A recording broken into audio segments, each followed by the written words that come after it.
Labor Talks was John DeRosier, recorded at Chippewa Valley Community Television in Eau Claire, Wisconsin.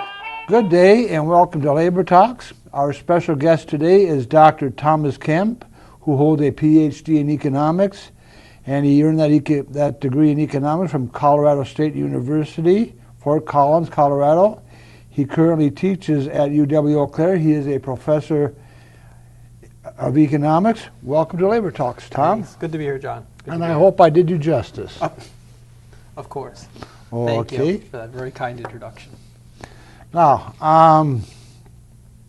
obviously, we are not witnessing the best of times for unions. Do you see any potential for growth in our service industry unions?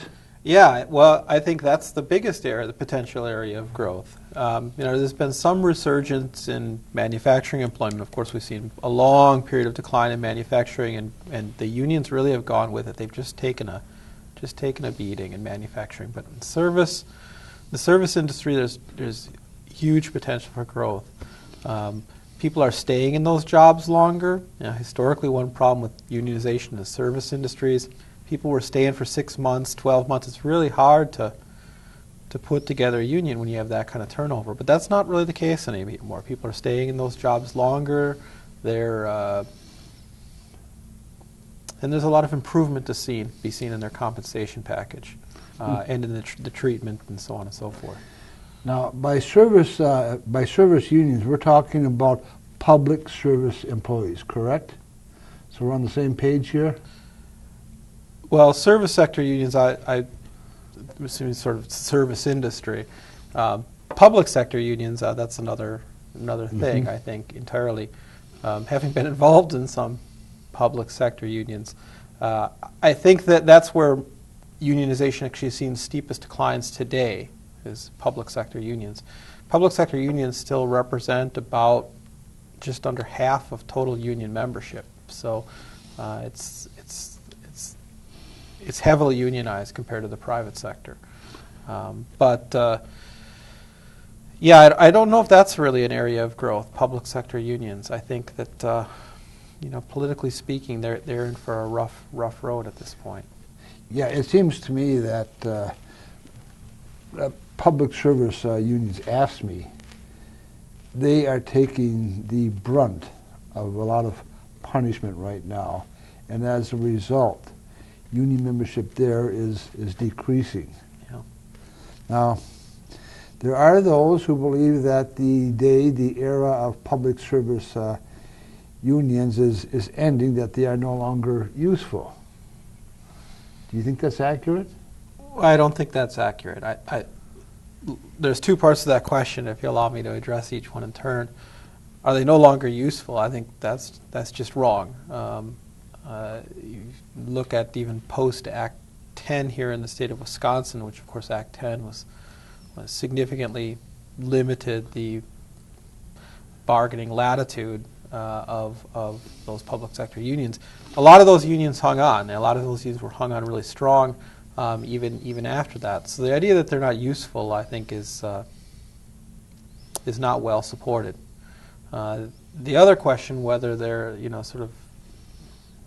their time has come or whatever, that's not a very good way of putting it, but they're taking a political beating, as you mentioned, as I mentioned a few moments ago, and I don't see that letting up any time soon. The problem that those good folks have over in AFSCME is there's not a huge amount of political support for them, certainly not on the right of state politics, much less federal politics, but even on the left, they have a problem that they continually find themselves up against both sides of the aisle, so to speak. Mm-hmm. So I think they're in for a rough time. I don't see that turning around anytime soon for them.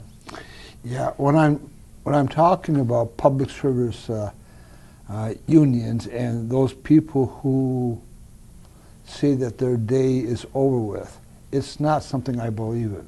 Yeah. There are those on the far right who try to push that line and try to make them look useless. And I just don't agree with that theory. I don't agree with it at all. Yeah. I didn't mean to imply that there's no function for unions. Quite the contrary. Yeah, I believe I hear what you're saying. In other words, that the original, back in the day, unions were there to, workplace safety and things like this, and that's taken over by OSHA and so on and so forth. So therefore, the union's not functional. I don't understand that line of thinking at all. It's as if somehow human nature has changed and the nature of the workplace has changed. Of course, it's not the truth. Wages will still be driven down to their lowest level, if possible, through the competitive process.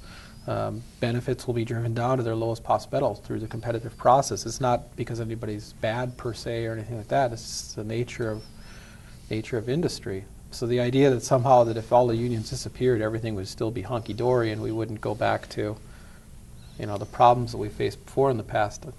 I think all one has to do is look at the current status of the developing world, where labor standards are as bad or worse than they were here 100 years ago. So no, I agree with you, John. I think that's just a false statement. Thank you. Yeah. Now, a question I need to ask is this: can public service unions, do they have any political clout at all? Is it possible for them to elect progressives to public office? How's it looking? Well, to be honest, it doesn't look great right now. I mean, they certainly have some clout to the extent that they have membership. To the extent they have membership, they have the ability to elect people to office. So I think, right now the issue they're going to have is they don't have a lot of clout. They don't have a lot of clout. So somehow they're going to have to turn around their perception in society, particularly here in the state, to the point where people are ready to get on board with what they're doing, because they're going to have to reach outside of their membership to build a base significant enough to have the clout to get people into office, and once they're in office, for those people to support those unions' interests. In other words, they need to carry a big stick and yell. Is that? Well, that's quite a question. I never like to advocate for sticks or anything like that. Understood. But Teddy Roosevelt did. Yeah. I would say they need to make it clear to people what they've done and what they continue to do in terms of good work, not just for their membership, but in the communities in which they exist. A little later on, we'll be talking about benefits and wages and things. Well-paid workers make good neighbors. They make it easier for those folks to be better parents. They make for better community members, and in sort of a general sense of the word. So that's sort of, I think, the picture that needs to be, or the story that needs to be told, is that when you have impoverished communities, you end up with a lot of other problems that really impacts everybody: union, non-union, pro-union, anti-union. Everybody's impacted. Yeah, I didn't mean to make public sector union members look like thugs. Absolutely not. That's something that I just am trying to get away from, because they are not thugs. And the fact that I mentioned that they should carry a big stick simply means that I wanted to quote Teddy Roosevelt, and that's all. Yeah. Now, in the past, because we certainly aren't going to be talking about what they did in the future, but do you think that unions have done a responsible job when it comes to recruiting minorities? Well, I would say if we look way back, it's sort of a checkered history. We all know the story of the AFL, we know the story of the CIO, we know all that, we know sort of how things progressed. But I think that the times have changed. One thing that we were just talking about is sort of the union member in the community, and you mentioned sort of the thug stereotype that always comes up. I think it's important to remember that the current union member, as well as the recent history union member, is far more diverse. The average union member today, union membership representation is actually higher among African American males than white males today. There have been tremendous increases in union participation rates among women, which actually, if trends continue, women will outnumber men unionization numbers in the next decade. Latino population, huge increase in membership. Okay? So the sort of picture, the sort of old school picture of the sort of industrial worker, union member, middle-aged white, that's the past. That's the past. For good or for ill, that's the past. The present is a much more diverse, much more mixed in every sense of that word, because you have a lot more skilled labor involved in union today than you had, say 40, 50 years ago. You have a lot more educated labor involved. You have a lot more demographically relatively affluent to relatively poor, much more diverse economically, much more diverse sexually, of course, women and men, and much more diverse racially. So that image is really an image of the past, and it couldn't be more misleading. The modern union member doesn't look like the stereotypes from those movies from the 1950s. The modern union member looks more like your local policeman or local school teacher. That's the reality of modern unionization. Very accurate. Now, obviously, African Americans, Latinos, women comprise the majority membership in unions. Nonetheless, do you think that the public and politicians in office have treated union members fairly, given them their due respect? No. To be blunt, no. I think that unions and union members, I'll go so far as have been scapegoated. And I mean that in the sense that I think that a lot of opportunistic individuals in politics have seen declining union membership, recognize that there's not as many people there, and then have used them as a scapegoat to sort of blame them for broad economic maladies that really have nothing to do with them or very little to do with them. And so no, I wouldn't say that unions have been treated fairly, where fair is accurate. They have not been treated accurately. So it's quite possible, and this is my theory, that we are watching racism and sexism being directed at unions. Now, what do you think? Well, that's a little afield of my expertise. It just occurred to me. No, it's okay. I'm of the opinion that anytime you get a large group of people together, you're going to find a less and desirable characteristics pop out here and there. Good things will pop out and bad things will pop out. And it may be.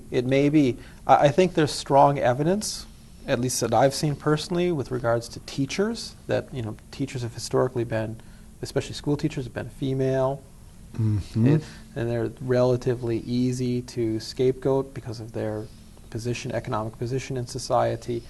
And so that's an area that would be interesting for me to look into. I don't know, but it wouldn't surprise me. But yeah, I wouldn't want to say too much on that. I've talked to union members, both active and retired, and they will admit that there had been racism in unions, and it's been directed at fellow union members. Have you seen or read of anything like that? Is it still current? Well, let me just answer the first question. Historically, it's really no question that it's well established that there were a lot of racist elements to union activity back in the day. In my personal experience, I have not seen it. I have not seen it, but that doesn't mean it doesn't exist. And but yeah, again, the union of today is not the union member of today is not the union member of 50 years ago. Just like the citizen of today is not the citizen of 50 years ago. Times have changed to a certain extent, and certainly the union of today does not look like the union of the past. So, is it safe to say that unions today are more protective of minorities than they were in the past. That is, fighting for wages and benefits, job security, that type of thing. Yeah, I think there's very little question of that. I think that's pretty clear. If you just look, say, for the last several election cycles, and you look at the issues that the unions that remain relatively powerful to push, they've been issues that are certainly of interest to minority labor as well as minorities in general, and also to women's interests as well. The examples are many, but for example, maternity leave issues. These have been union issues in recent years. These are never union issues, back in the day, but they're union issues today. Flex time issues to ensure that parents can take care of kids, get back and forth. These are union issues today. These are not union issues back in the day. General family support issues. These are union issues today. They were not union issues in the past. So this gets back to our first question about, are unions relevant? Yeah, of course they are. American families aren't necessarily under the same type of pressures in the workplace they were under 100 years ago. However, they certainly are under pressure with respect to managing a family on a day-to-day basis. Back in the day, today it's the norm. Both parents work. Mom's in the workplace, dad's in the workplace, trying to raise kids. Management of this, of course, is extraordinarily difficult. It's not getting any easier. These are union issues today. Mm-hmm. These are union issues today. And really, honestly, they should be bipartisan. I mean, I think everybody from the furthest left to the furthest right cares about their family and their kids. And these are union issues today.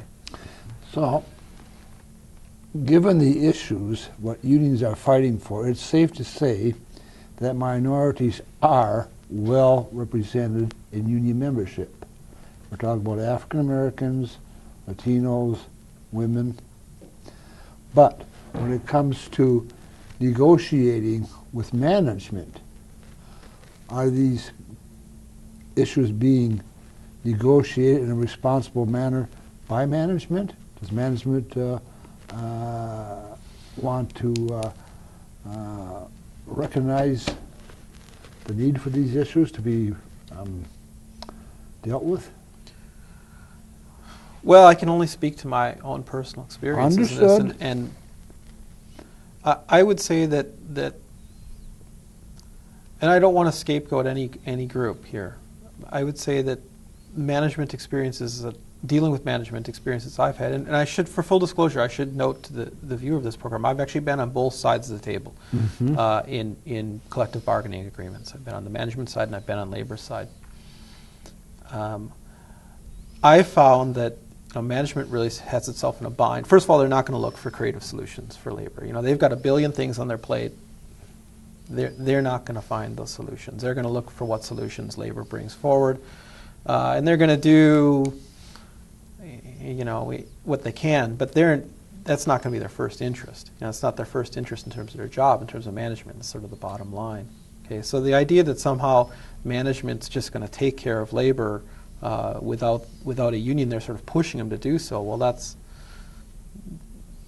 really not very realistic. It's like asking labor to take care of management. True. True. Right? That's not going to happen either. It's management's job to look after the bottom line. So they both really need each other, I think, to create an effective negotiating. They both need to come to the table with good faith, and they both need to do their job to come to the table to reach sort of conclusions that are going to be really best for the community that's involved. Now, you're a professor of economics. So, do you see a growing decrease in wages because unions are losing strength? Yeah, I think that the jury's still out on that a little bit, but not too much. It's pretty clear. Declining wages, at least some of it can be attributed to falling unionization rates. You look at the data, and they sure track together. Unions, membership rates decline, wages are declining. Then you look at the current data, you look at union wages, you look at non-union wages, there's a clear disparity there. You look at union benefits, you look at non-union benefits, there's a clear disparity there. So it seems pretty clear, to me at least, that those two variables are causal. Declining union membership, declining wages. That's one of the items of interest I've picked up quite a bit. As union strength goes down, so do wages, so does,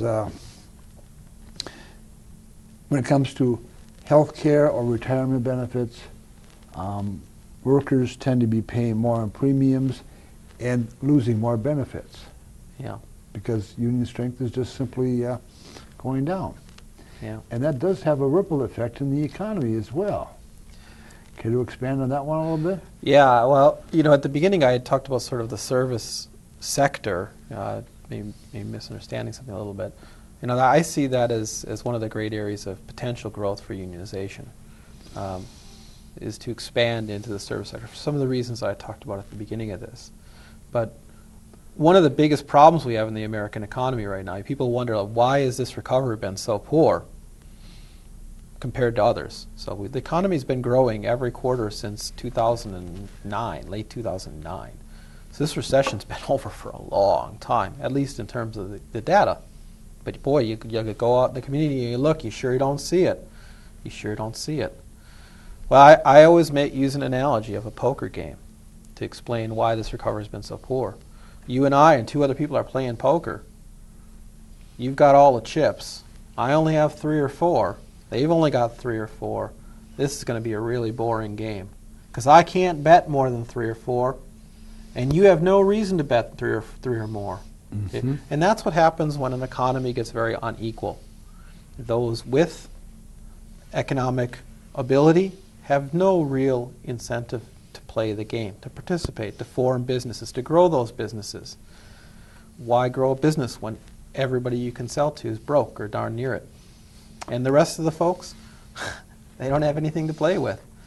And so this is the problem we're in. This is the problem we're in. And I see a rebirth of unionization in certain ways as the number one way, the most likely way that this game will be sort of kick-started, that the economy will get back going, that we'll reverse this growing inequality trend and get to a more vibrant, interactive economy. Excuse me. In other words, I keep all the chips. You only have a few. That means you don't get to spend you don't get to spend that much money supporting the local economy. That's right. Just about it. That's right. That's right. And it's even worse than just that, because the person who does have all the chips has they've got nothing to get out of it. They can't win any chips from me. They can't win any chips from anybody else. If I've got a small or medium, even a large-sized business, what interest do I have to grow that business when the economy's so poor, when nobody has any money? That trend, the growing inequality trend, that I believe is the number one threat to our economy at this point in time. Boy, that's an area where I think if we could get union participation rates up, if we could get, particularly in the service sector, if we could get that growing, boy, that's something I would love to see. I would love to see turned around that way. So I think it's a real problem for everybody, not just labor, everybody. True. We have about 5 minutes left. Time flies when you're having fun, doesn't it? You get a professor talking, and they just never shut up. Well, we try to encourage what you're saying, though. You're making a lot of sense. And if I can understand it, you're doing a wonderful job. Well, thank you. Now, what can unions do to increase their wages for workers overall as well as their members? What can they do? Yeah. Well, this is another area where unions today are different than they were in the past. So the old way of thinking about increasing your wages was sort of, for lack of a better word, we're just going to forget about it. Sort of stall out tactics, work slow down, stuff like that. I think the new way to do this is for unions to be able to demonstrate to employers that they can do a better job than non-unionized labor, which they do, right? So, and to be able to credibly go to management and say, look, we're doing this better than it could be done by other groups. Our labor is well organized. Our union membership is reliable, or our union members are reliable. The job gets done when we're here. Therefore, we ought to be paid better than others. And I think that has to be the first line of action. And it is, by the way. I don't mean to imply that people aren't doing this. It is. This is today's union. It's today's union, as opposed to the methods of the past. I've personally seen it in, having been on the management side of table here. I've seen, the modern union bring cost-saving measures to the table, to management, that helping management out. That's the way to that's the way in which labor wins. Now, I don't mean to bring up a sore point, but at one time you did play a very active role in bringing the union into the UW-Eau Claire faculty. Yeah. Why did you do that? Well, we all know what's going on with the UW this week, and we're seeing cuts that are really unprecedented in terms of their magnitude. We've seen big cuts. We saw very large cuts about 10 years ago as well.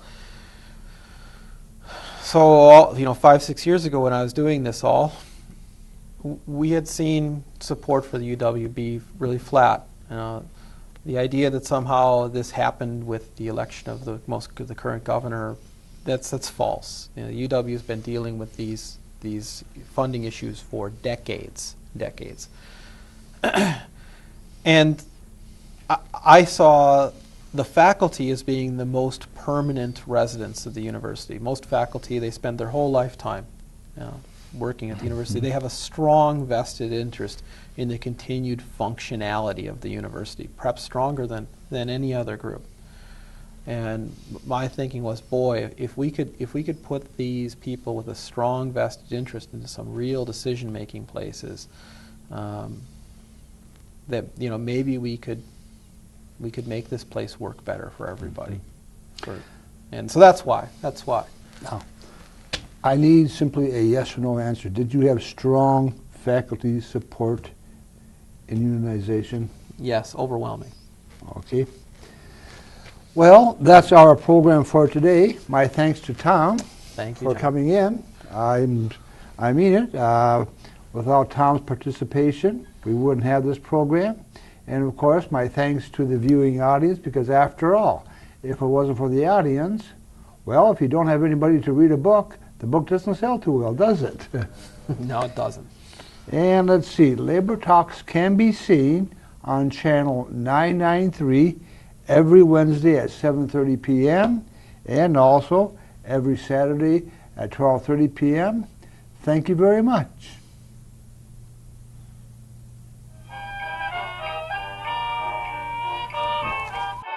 Chippewa Valley Community Television is made possible by continuing community support. If you would like to volunteer or make a donation, you can contact us by calling 715-839-5067 or on the web at www.cvctv.org.